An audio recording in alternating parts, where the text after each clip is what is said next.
Marieta, no seas coqueta, porque los hombres son muy malos.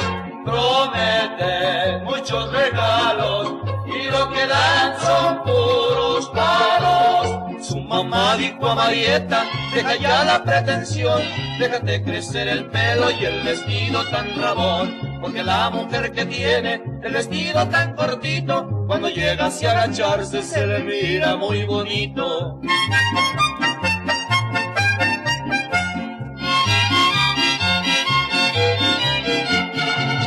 Marieta, no seas coqueta, porque los hombres son muy malos. Promete mucho. Por su baja estatura, al presidente Francisco I. Madero lo apodaban Pingüita. Al presidente Madero le apasionaba el espiritismo. Esta afición le vino después de la muerte accidental de su hermano Raúl. Los medios de ese entonces lo llamaban el loco que se comunica con los muertos. ¿Has escuchado el lema Tierra y Libertad? Generalmente se le adjudica a Emiliano Zapata, pero en realidad el autor es el revolucionario ruso Alexander Herzen. Continuando con las frases célebres, sufragio efectivo, no reelección, creemos que la acuñó Francisco I. Madero, pero en realidad es de Porfirio Díaz. El general la usó cuando perdió la elección de 1871 contra Benito Juárez. Las mujeres tuvieron un papel sumamente activo e importante en este episodio del país. Las soldaderas fueron espías, sí, de verdad. Y no solo eso, traficaban armas, además de alimentar y cuidar a los Y por otra parte, sin duda lo más enigmático de la vida de Francisco I. Madero era su enorme gusto por el ocultismo y por realizar sesiones espiritistas en las que, según él, se comunicaba con sus familiares muertos. Por esa afición, Madero se ganó otro apodo, el loco que habla con los muertos. Y por si acaso te preguntabas por qué se inició la Revolución Mexicana el 20 de noviembre, aquí está la respuesta. Aunque parezca increíble o surrealista, en una de las sesiones espiritistas de Madero, uno de los familiares muertos le indicó que esa debía de ser la fecha del levantamiento. El nombre real de la delita es Adela Velarde Pérez, a quien la mayoría de los historiadores reconocen como la mujer en quien el sargento de División del Norte, Antonio Gil del Río, se inspiró para componer la canción. El militar estaba enamorado de una joven enfermera de 13 años, quien trabajaba en una brigada de la Cruz Roja y que acompañaba al ejército revolucionario en sus campañas al norte del país. Adelita Velarde fue reconocida en 1941 como una veterana de la revolución por su incansable labor y su oposición al gobierno de Victoriano Huerta. Y también en 1962 recibió la Legión de Honor Mexicana. La mayoría de los mexicanos piensa que Emiliano Zapata era pobre, al igual que los otros campesinos que lo acompañaban al sur del país. Pero la realidad era muy distinta, pues Zapata provenía de una familia acomodada que ostentaba tierras y caballos. Pero cuando fue acusado del rapto de una joven de la clase alta, ingresó al ejército federal para combatir a los maderistas, pero desertó al poco tiempo al enterarse de que había sido despojado de sus tierras. Así fue que decidió crear su propio movimiento en el sur bajo la frase Tierra y Libertad, frase que, aunque a él se le atribuye, en verdad fue pronunciada por el ruso revolucionario Alexander Herzen. Asimismo, es cierta la leyenda de que rechazó sentarse y tomarse la foto en la silla presidencial cuando él y Villa entraron triunfantes a la Ciudad de México en 1914 tras derrotar a Victoriano Huerta. Pues estando en Palacio Nacional,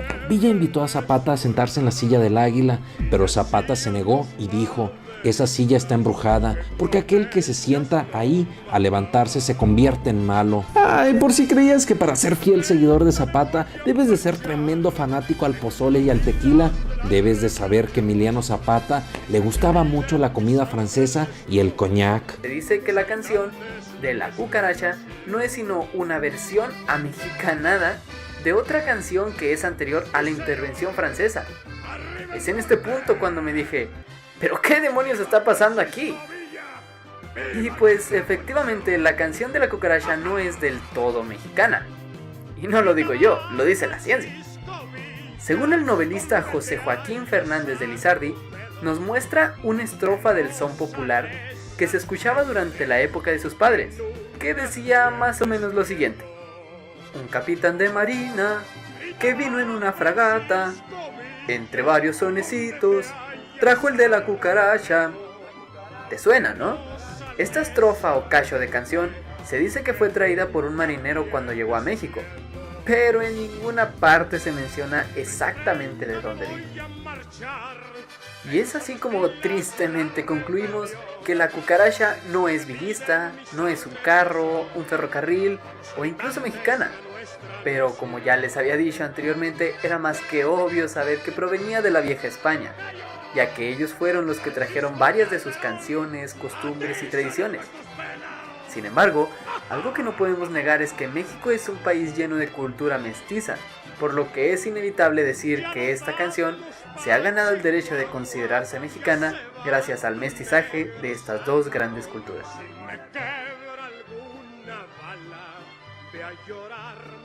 Porfirio Díaz, caudillo militar de la Reforma Liberal y de la Restauración de la República. Díaz fue originalmente un opositor del reeleccionismo y del autoritarismo.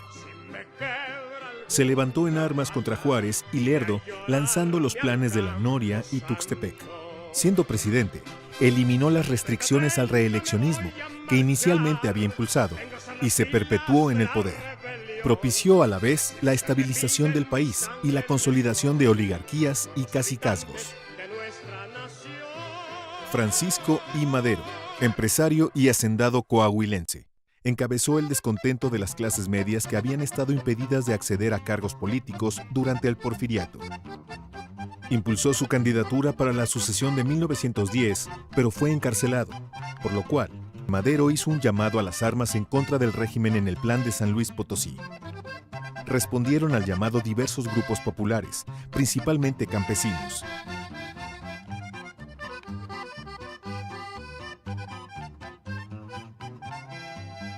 Victoriano Huerta, caudillo contrarrevolucionario.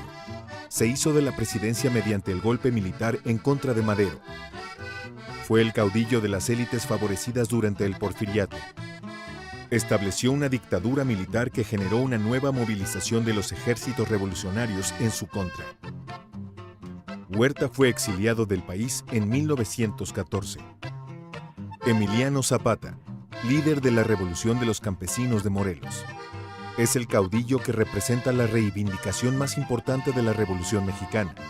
La devolución de sus tierras a los pueblos campesinos despojados y el fin de la injusticia y la explotación en el agro mexicano. Su lucha fue regional y predominantemente defensiva, a diferencia de otros grupos revolucionarios. Sin embargo, su relevancia histórica y simbólica es mayúscula.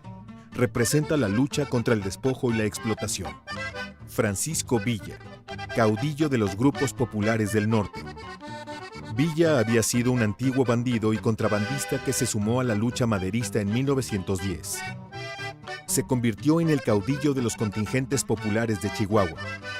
Inicialmente, Villa no tenía un programa político definido.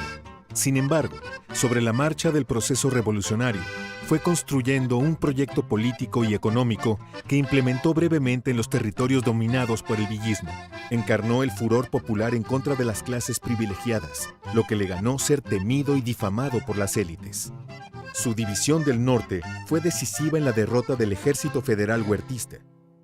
Al producirse la ruptura con Carranza, Villa se alió con Zapata en la Soberana Convención Revolucionaria. Venustiano Carranza, empresario y político del antiguo régimen porfirista. Se sumó al movimiento antirreeleccionista de Madero. Al recibir la noticia del golpe huertista, hizo un llamado a las armas para derrocarlo y restaurar el orden constitucional de 1857. Al derrocar a Huerta, se produjo una ruptura entre Carranza y la Convención de los Ejércitos Populares de Villa y Zapata. Estalló la guerra entre las facciones revolucionarias que concluyó con el triunfo del ejército constitucionalista. Si bien esta facción había pugnado por restablecer el orden constitucional de 1857, advirtió la necesidad de elaborar una nueva constitución y convocó a un congreso constituyente. A pesar de que Carranza no compartía las demandas de los grupos populares radicales, algunas se expresaron en el constituyente y quedaron plasmadas en la Constitución de 1917.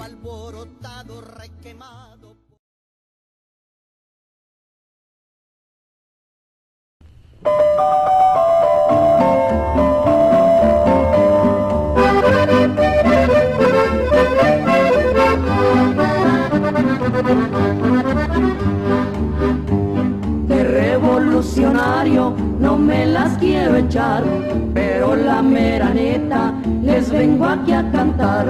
Estaba don Porfirio parado en su balcón, con grillos y cadenas rigiendo a la nación, queriendo hacernos libres a todos por igual. Se le enfrentó Madero a Díaz y a Corral por defender el voto y la no reelección. Con Blanco y Maytorena se fue a la rebelión.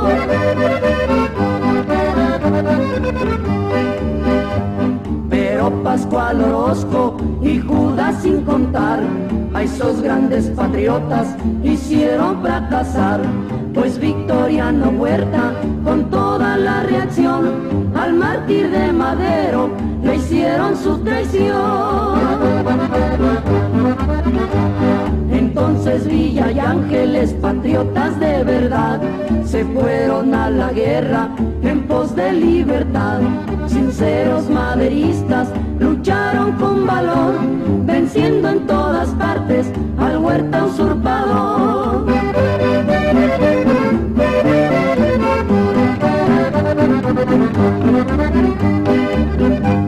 Pero en Aguascalientes la pérfida ambición logró que fracasara la gran revolución. Al gobierno formado por una convención, contra él se rebelaron Carranza y Obregón.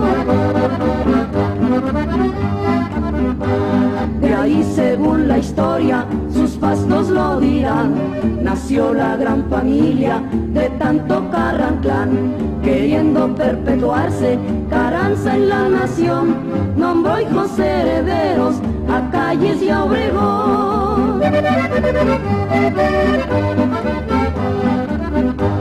Después ya todos saben qué cosa le pasó, que por Nacho Bornillas la burra lo tumbó. Mirad que es vano sueño el oro y el poder, porque torres más altas se llegan a caer. Así cayó el gran César y el mismo Napoleón, como cayó Elías Calles y Álvaro Obregón. Perdonen de mis coplas la franca narración, pero es la historia neta de la revolución.